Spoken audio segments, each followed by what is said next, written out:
The question is, how many climatologists in the 1970s did accept this conclusion of a coming ice age?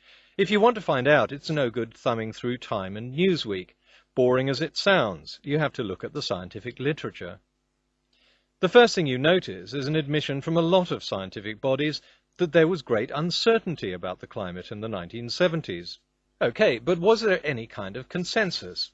Well, if all or most climate scientists were predicting another ice age back in the 1970s, there should be lots of scientific papers from that time supporting that conclusion. After all, there are hundreds of scientific papers today supporting anthropogenic climate change. A review published in the Bulletin of the American Meteorological Society looked at the scientific literature rather than the popular press. 3 climatologists searched scientific journals between 1965 and 1979. And yes, they found 7 papers predicting not an ice age, but global cooling. The only problem is, they also found 44 articles predicting global warming.